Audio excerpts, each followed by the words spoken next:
ദൈവത്തിന് മഹത്വം. നിങ്ങൾക്കെല്ലാവർക്കും ക്രിസ്തുവേശുവിൽ എൻ്റെ സ്നേഹവന്ദനം. ഞാൻ വിയപുരം ജോർജ് കുട്ടി.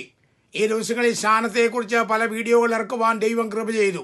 ഇന്ന് ഞാൻ ഈ വീഡിയോ ഇറക്കുന്നതിൻ്റെ ഉദ്ദേശം, ഇസ്രായേൽ മക്കൾക്ക് കനാൻ നാട്ടിൽ പോകുവാൻ ചെങ്കടലിൽ കൂടെ ദൈവം ഒരു പുതിയ പാത തുറന്നു കൊടുത്തു. എന്നാൽ അവരക്കരെ കയറിയപ്പോൾ ആ തുറന്ന പാത ദൈവം അടച്ചു കളഞ്ഞു. അത് അടയ്ക്കാതെ ഇന്നും സൂക്ഷിച്ചിരുന്നെങ്കിൽ ലോകത്തിൽ ഇതുപോലെ ഒരു ദൈവീയ അത്ഭുതം വേറെ എങ്ങും കാണുവാനില്ലായിരുന്നു. ആളുകളെല്ലാം അവിടെ പോകുമായിരുന്നു. എന്നാൽ എന്തുകൊണ്ടാണ് ദൈവം ആ ചെങ്കടൽ തുറന്ന പാത വീണ്ടും അടയ്ക്കുവാൻ കാര്യം? അതിന് ദൈവത്തിന് 2 പ്ലാനുകളുണ്ട്. അതിലൊന്നാമത്തെ പ്ലാന് ഫറവോനെയും സൈന്യത്തെയും ന്യായം വിധിക്കുവാനായി ദൈവം പ്ലാൻ ചെയ്തതാണ്. ബൈബിളിൽ നമ്മൾ വായിക്കുമ്പോൾ ഒരിക്കൽ മരിക്കുകയും പിന്നെ ന്യായവിധിയും ദൈവം മനുഷ്യർക്ക് നിയമിച്ചിട്ടുണ്ട്. എബ്രായ ലേഖനം 9:27 എന്നാൽ ചില അവസരങ്ങളിൽ മനുഷ്യൻ ചെയ്ത തെറ്റിന് ഭൂമിയിൽ വെച്ച് തന്നെ അതേ പാറ്റേണിൽ തന്നെ ദൈവം തിരിച്ചടിക്കുന്ന ചില സന്ദർഭങ്ങളും നമുക്ക് കാണുവാൻ സാധിക്കുന്നുണ്ട്. സദൃശവാക്യം 17:13 ഒരുത്തൻ നന്മയ്ക്ക് പകരം തിന്മ ചെയ്യുന്നു എങ്കിൽ അവൻ്റെ ഭവനത്തെ തിന്മ വിട്ട് മാറുകയില്ല. കൊലോസ്യ ലേഖനം 3:25 അന്യായം ചെയ്യുന്നവൻ താൻ ചെയ്ത അന്യായത്തിന് ഒത്തത് പ്രാപിക്കും, മുഖപക്ഷമില്ല. 2 തെസ്സലോനിക്കർ 1:8 പീഡിപ്പിക്കുന്നവർക്ക് ദൈവം പീഡ കൊടുക്കുമെന്ന് വായിക്കുന്നുണ്ട്. വെളിപ്പാട് പുസ്തകം 16:5-6 വായിക്കുമ്പോൾ വിശുദ്ധന്മാരുടെയും പ്രവാചകന്മാരുടെയും രക്തം ചിഹ്നിച്ചതുകൊണ്ട് അന്ത്യകാലത്ത് വെള്ളത്തിന് പകരം അവർ രക്തം കുടിക്കേണ്ടി വരുമെന്നും തിരുവചനം വെളിപ്പെടുത്തുന്നുണ്ട്. 57 സങ്കീർത്തനം 6 എന്നെ വീഴ്ത്തുവാൻ അവർ എൻ്റെ മുമ്പിൽ ഒരു കുഴി കുഴിച്ചു, എന്നാൽ കുഴിച്ച കുഴിയിൽ ദൈവം അവനെ തന്നെ ഇട്ടു എന്ന് ദൈവത്തിൽ വായിക്കുന്നു. നമ്മൾ വായിക്കുമ്പോൾ ഗോത്രപിതാവായ യാക്കോബ് തൻ്റെ അപ്പൻ ഇസ്ഹാക്ക് കണ്ണു കാണാൻ വയ്യാതിരിക്കുക. ഇസ്ഹാക്കിൻ്റെ അടുക്കൽ അനുഗ്രഹം പ്രാപിക്കേണ്ടതിന് വേണ്ടി യേശാവിൻ്റെ കമ്പിളി രോമം കൊണ്ടുള്ള ഉടുപ്പ് ഇട്ടുകൊണ്ട് എന്ന് വസ്ത്രം കാണിച്ച് അപ്പനെ കബളിപ്പിച്ച് അനുഗ്രഹം പ്രാപിച്ചു. എന്നാൽ കണ്ണ് കാണുന്ന യാക്കോബിനെ തൻ്റെ പിള്ളാര് ജോസഫിൻ്റെ അങ്കി കീറിക്കൊണ്ടുവന്ന് ഇത് നിന്റെ ജോസഫിൻ്റെ അങ്കിയാണോ എന്ന് നോക്കി കണ്ട് എന്നൊക്കെ പറഞ്ഞ് അവനെ വന്യമൃഗം തിന്നു എന്ന് പറഞ്ഞ് കണ്ണ് കാണുന്ന യാക്കോബിനെ മക്കൾ വസ്ത്രം കാണിച്ച് കളിപ്പിച്ചു. തന്നെയുമല്ല, കണ്ണ് കാണാൻ വയ്യാത്ത ഇസ്ഹാക്കിൻ്റെ മുമ്പിൽ തന്നെ നിന്റെ മൂത്ത പുത്രനായ യേശാവാണെന്ന് പറഞ്ഞ് കബളിപ്പിച്ചു. എന്നാൽ കണ്ണ് കാണുന്ന യാക്കോബിനെ അമ്മായിയപ്പൻ ഇളയ മകൾക്ക് പകരം കണ്ണുമങ്ങിയ ലേ കൊണ്ട് കൊടുത്ത് അമ്മായിയപ്പനും യാക്കോബിനെ കളിപ്പിച്ചു. അപ്പം ഞാൻ പറയട്ടെ, നമ്മൾ ചെയ്യുന്നതിനനുസരിച്ച് പ്രാപിക്കുമെന്നുള്ളതിന് 2 പക്ഷമില്ല എന്നുള്ള കാര്യം നാം മറന്നു പോകരുത്. മൊർദെഖായിയെ കൊല്ലുവാൻ ഹാമാൻ കഴുകുമരമുണ്ടാക്കി. മൊർദെഖായി ഒരു പ്രാർത്ഥനാ മനുഷ്യനായിരുന്നു. എന്നാൽ ആ കഴുകുമരത്തിന്മേൽ തന്നെ ഹാമാനെ കൊന്ന് ദൈവം തിരിച്ചടിച്ചു. ദാനിയേലിനെ സിംഹക്കുഴിയിലിടുവാൻ പ്ലാൻ ചെയ്തവരെ അതേ സിംഹക്കുഴിയിലിട്ട് ദൈവം പ്രതികാര നടപടി നടത്തിയതായി നമ്മൾ ദൈവത്തിൽ വായിക്കുന്നുണ്ട്. നെബൂഖദ്നേസർ രാജാവ് ദൂരാ സമഭൂമിയിൽ പൊന്നുകൊണ്ടൊരു വിഗ്രഹം ഉണ്ടാക്കി നമസ്കരിക്കണമെന്ന് പറഞ്ഞു.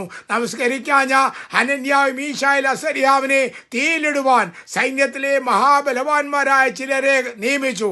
അവർ കൊണ്ടുപോയി തീയിലടുത്ത് ചെന്നപ്പോൾ അവർ ദഹിച്ചു പോയി. എന്നാൽ യഹൂദ ബാലന്മാർക്ക് യാതൊരു കുഴപ്പവും ഉണ്ടായില്ല. അപ്പം ഞാൻ പറഞ്ഞുകൊണ്ട് വന്നത്, ദൈവം സെയിം പാറ്റേണിൽ തന്നെ തിരിച്ചടിക്കുമെന്നുള്ള കാര്യം നമ്മൾ മറന്നു പോകരുത്. ഇസ്രായേലിയ ആൺകുഞ്ഞുങ്ങളെ മുഴുവൻ വെള്ളത്തിലിട്ട് കൊന്നതുകൊണ്ട് അർദ്ധരാത്രിയിൽ സംഹാരദൂതൻ വന്ന് മിസ്രൈമിലെ ആദ്യജാതന്മാരെ മുഴുവൻ കൊന്നുകളഞ്ഞ ചരിത്രവും നാം ദൈവത്തിൽ കൂടെ വായിക്കുന്നുണ്ട്. തന്നെയുമല്ല, ഇസ്രായേലിലെ കുഞ്ഞുങ്ങളെ നീലനദിയിലിട്ട് ശുദ്ധ നദിയിലിട്ട് വെള്ളം കുടിപ്പിച്ചാണ് കൊന്നത്. അതുകൊണ്ട് ദൈവം പ്ലാൻ ചെയ്തു, ഇവരെ ഉപ്പുവെള്ളം കുടിപ്പിച്ച് ഫറവോനെയും സൈന്യത്തെയും കൊല്ലുവാൻ ദൈവം പ്ലാൻ ചെയ്തു. അതിനുവേണ്ടി ദൈവം ചെയ്ത ക്രമീകരണം എന്താണ്? പുറപ്പാട് പുസ്തകം നമ്മൾ വായിക്കുമ്പോൾ മോശയോട് പറഞ്ഞു, നീ വെള്ളത്തിന്മേൽ കൈനീട്ടുവാൻ പറഞ്ഞു. പുറപ്പാട് പുസ്തകം 14:21 മോശ കടൽമേൽ കൈനീട്ടി. ഹോവ അന്ന് രാത്രി മുഴുവനും മഹാശക്തിയുള്ള ഒരു കിഴക്കൻ കാറ്റുകൊണ്ട് കടലിനെ വിഭാഗിച്ച് ഉണങ്ങിയ നിലമാക്കി. വലിയൊരു കാറ്റടിച്ച് ആ കടലിനെ രണ്ടാക്കി മാറ്റി ഉണങ്ങിയ നിലത്തൂടാണ് അവർ കടന്നുപോയത്. എന്നാൽ 2 സൈഡിലുള്ള വെള്ളം ദൈവം ഇടിച്ചു താഴോട്ട് വീഴാതെ വണ്ണം അതിനെ പുറപ്പാട് 15:10 ഇങ്ങനെ വായിക്കുന്നത്, നീ കാറ്റിനെ നീ ഊതിച്ചു, കടൽ അവരെ മൂടി, അവർ ഈയം പോലെ പെരുവെള്ളത്തിൽ താണു. 15:8 പ്രവാഹങ്ങൾ ചിറ പോലെ നിന്നു, ആഴങ്ങൾ കടലിൻ്റെ ഉള്ളിൽ ഉറച്ചുപോയി. അപ്പോൾ 2 സൈഡിലെ വെള്ളം ഉറച്ചുപോയെന്ന് പറഞ്ഞാൽ അത് ഐസ് കട്ടയായി മാറ്റപ്പെട്ടു. അപ്പോൾ ഇസ്രായേൽ മക്കൾ നടന്നു പോകുമ്പോൾ 2 സൈഡിലുള്ള വെള്ളങ്ങൾ പില്ലർ പോലെ ഐസ് കട്ടയായി 2 ഉറച്ചു നിൽക്കുക. അങ്ങനെ ഐസ് കട്ടയാക്കി ഉറപ്പിച്ചതിനും ദൈവത്തിന് പ്ലാനുണ്ട്. വെള്ളത്തിൽ ഒരാൾ മുങ്ങിയാൽ പൊങ്ങാൻ സാധ്യതയുണ്ട്. എന്നാൽ ഫറവോനും സൈന്യവും പൊങ്ങി വരരുത് എന്ന് ദൈവം പ്ലാൻ ചെയ്തു. ഇസ്രായേൽ ജനം അക്കരെ കയറിയപ്പോൾ ദൈവം മോശയോട് പറഞ്ഞു, കൈ തിരിച്ചു നീട്ടാൻ പറഞ്ഞു. മോശ കൈ നീട്ടിയപ്പോൾ ഈ 2 സൈഡിൽ പില്ലറായിട്ട് നിന്ന ഈ ഐസ് കട്ട ഈ ഫറവോൻ്റെയും സൈന്യത്തിൻ്റെയും അവരുടെ മൃഗത്തിൻ്റെയും മണ്ടക്കോട്ട് ഈ ഐസ് കട്ടയാണ് വീണത്. ഈ ഐസ് കട്ടയുടെ അടിയിൽ ഇവരെല്ലാം പെട്ടുപോയി. ഒരെണ്ണം രക്ഷപ്പെട്ടില്ല. എന്തിനു വേണ്ടിയാണ്? ഇസ്രായേൽ മക്കളുടെ കൊച്ചു കുഞ്ഞുങ്ങളെ വെള്ളം കുടിപ്പിച്ച് കൊണ്ടതുകൊണ്ട് ദൈവം സെയിം പാറ്റേണിൽ തിരിച്ചടിച്ചു. ഐസ് കട്ടി അവരുടെ മണ്ടക്കിട്ട് അവരെ മുഴുവൻ കൊന്നുകളഞ്ഞു. ഒരുത്തൻ പോലും പൊങ്ങി വന്നില്ല, ഈയം പോലെ താണുപോയി. അപ്പോൾ അവരുടെ മേൽ ന്യായവിധി നടത്തുവാൻ വേണ്ടിയാണ് ചെങ്കടൽ വീണ്ടും പഴയ സ്ഥിതിയിലേക്ക് കൊണ്ടുവന്നത്. രണ്ടാമത്തെ കാര്യം, ദൈവത്തിന് ഇസ്രായേൽ മക്കളുടെ സ്വഭാവം അറിയാം. അവർ അക്കരെ കയറി ചില വിഷയങ്ങളുണ്ടായപ്പോൾ സംഖ്യാപുസ്തകം 14-ാം അധ്യായം 4-ാം വാക്യം, നാം ഒരു തലവനെ നിശ്ചയിച്ച് മിസ്രൈമിലേക്ക് മടങ്ങിപ്പോക എന്ന് അവർ തമ്മിൽ പറഞ്ഞു. മോശയ്ക്കെതിരായി പിറുപിറുപ്പുണ്ടായപ്പോൾ അവർ പറയുക, നമുക്കിപ്പോൾ ഒരു ലീഡറെ നിയമിച്ച് നമുക്ക് മിസ്രൈമിലേക്ക് മടങ്ങിപ്പോകണം. ഇവർ മിസ്രൈം വിട്ടെങ്കിലും ഇവരുടെ ഉള്ളിലിരിക്കുന്നത് മിസ്രൈമാണ്. സംഖ്യാപുസ്തകം 11-ാം അധ്യായം 5-ാം വാക്യം, വില കൂടാതെ തിന്നിട്ടുള്ള മത്സ്യം, വെള്ളരിക്ക, മത്തങ്ങ, ഉള്ളി, ചുവന്നുള്ളി, ചിറ്റുള്ളി എന്നിവ ഞങ്ങൾ ഓർക്കുന്നു. ഇപ്പോഴോ ഞങ്ങളുടെ പ്രാണം പൊരിഞ്ഞിരിക്കുന്നു. ഈ മന്നയല്ലാതെ മറ്റൊന്നുമില്ല. സർവ്വ വൈറ്റമിൻസും ഇൻക്ലൂഡ് ചെയ്താണ് മന്ന കൊടുത്തത്. ഇപ്പോൾ അവർ പറയുക, അവര് അവരുടെ പ്രാണം പൊരിഞ്ഞിരിക്കുന്നു. അവർക്ക് ചാൻസ് കിട്ടിയാൽ മിസ്രൈമിലേക്ക് പോകാൻ പലരും ഒരുക്കമാണ്. അങ്ങനെ മടങ്ങിപ്പോകുമെന്ന് ദൈവം കണ്ടതുകൊണ്ട് മടങ്ങിപ്പോകാതിരിക്കാൻ വേണ്ടിയിട്ടൂടെയാണ് ചെങ്കടൽ മൂടിയത്. എനിക്കറിയാം, വിശ്വാസസ്ഥാനം സത്യമാണ് ബോധ്യമായ പലരും അവർ നിൽക്കുന്ന സമുദായങ്ങൾ വിട്ട് രഹസ്യമായി പോയി വിശ്വാസസ്ഥാനം നടത്തുന്നിടത്ത് പോയി വിശ്വാസസ്ഥാനം സ്വീകരിച്ചു. എന്നിട്ട് അവർ വീണ്ടും തിരിച്ച് പഴയ സ്ഥലത്തേക്ക് പോയ ചരിത്രമാണ് നാം കാണുന്നത്. ബൈബിളിൽ നമ്മൾ വായിക്കുമ്പോൾ ഉപദേശത്തിൽ തെറ്റിപ്പോയാൽ അത് പുളിപ്പാണെന്ന് വായിക്കുന്നു. പുളിപ്പാണ്. മത്തായി സുവിശേഷം 16-ാം അധ്യായം 11-12 വാക്യം, ഗലാത്യ ലേഖനം 5:9, അസാരം പുളിമാവ് പിന്നത്തെ മുഴുവനും പുളിപ്പിക്കുന്നു. അപ്പോൾ പുളിച്ചടത്തു നിന്ന് വന്ന് വിശ്വാസസ്ഥാനം സ്വീകരിച്ചിട്ട് വീണ്ടും പുളിച്ച സ്ഥലത്തേക്ക് പോയിരിക്കുക. രണ്ടാമത് ലൂക്കോസ് 12:1, കപടഭക്തി പുളിപ്പാണ്. 3, ജീവിത പെസക് പുളിപ്പാണ്. 1 കൊരിന്ത്യർ 5:6-8 വരെ. അപ്പം ജീവിതം പെസകിയാൽ പുളിപ്പാണ്, പിന്നെ ഉപദേശം തെറ്റിയാൽ പുളിപ്പാണ്, കപടഭക്തി പുളിപ്പാണ്. അപ്പോൾ പുളിച്ചടത്ത് നിന്നിട്ട് ദൈവകൽപ്പന അനുസരിച്ച് വീണ്ടും പുളിച്ചടത്തേക്ക് പോയേക്കുക. ഞാൻ ബൈബിളിലെ ഒരാളുടെ കാര്യം എനിക്ക് ഓർമ്മ വന്നു. ശലോമോൻ്റെ കാലത്ത് ശലോമോന് പ്രതിയോഗിയായി എഴുന്നേറ്റ് ഹദദ് എന്ന് പറഞ്ഞ ഒരാളുണ്ട്. 1 രാജാക്കന്മാർ 11-ാം അധ്യായത്തിലുണ്ട്. അവൻ ദാവീദിൻ്റെ കാലത്ത് മിസ്രൈമിലേക്ക് ഇറങ്ങിപ്പോയതാ. മിസ്രൈമിൽ ചെന്നുടനെ ഫറവോൻ എന്ത് ചെയ്തെന്നറിയാവോ? അവൻ ഫറവോൻ്റെ അടുക്കൽ ചെന്നപ്പോൾ അവനൊരു വീട് കൊടുത്തു, ആഹാരം കൽപ്പിച്ചു, ഒരു ദേശം കൊടുത്തു.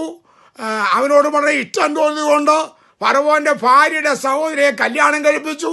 അവർക്കൊരു കുഞ്ഞുണ്ടായപ്പോൾ ഫറവോൻ്റെ പിള്ളേരുടെ കൂടെ വളർത്തി. അപ്പോൾ നോക്കിയോ, മടങ്ങി ചെന്നാൽ ഹാർദവമായ സ്വീകരണം കിട്ടും. അത് കഴിഞ്ഞ് അവന് ഫറവോനോട് പറഞ്ഞു, 1 രാജാക്കന്മാർ 11-ാം അധ്യായം 21-ാം വാക്യം,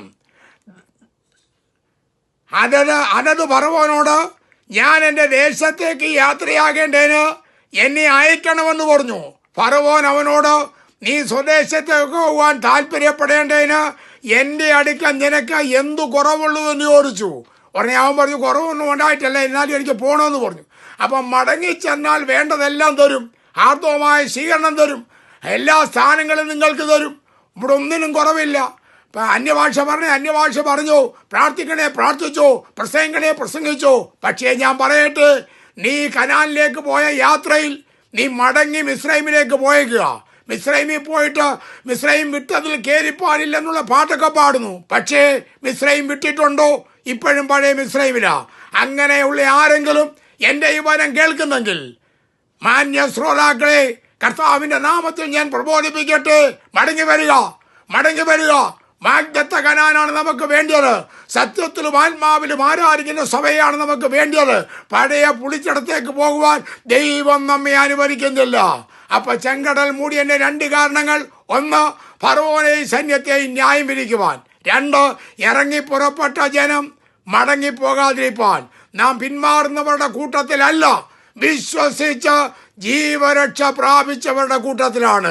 അതുകൊണ്ട് പിന്മാറ്റത്തെ ചികിത്സിച്ച് മടങ്ങി സത്യത്തിലും ആത്മാവിലും ആരാധിക്കുന്ന കൂട്ടത്തിലേക്ക് മടങ്ങി വരിക. ദൈവമായ കർത്താവിനെ സഹായിക്കട്ടെ. ശാനത്തെ സംബന്ധിച്ചുള്ള മുൻവിധി കൂടാതെ പഠിപ്പാൻ ആഗ്രഹിക്കണമെങ്കിൽ, ഞാൻ പ്രസംഗിച്ച വിശ്വാസസ്ഥാനം ശരിയോ ശിശുസ്ഥാനം തെറ്റോ ശരിയോ 9 പാട്ടുകളുള്ള പ്രസംഗം യൂട്യൂബിൽ കിടപ്പുണ്ട്. യൂട്യൂബിൽ കയറി വിവരം ജോർജ് കുട്ടിയൻ അടിച്ചാൽ നിങ്ങൾക്ക് ലഭിക്കും. ദൈവമായ കർത്താവിനെ സഹായിക്കുമാറാകട്ടെ. ആമേൻ.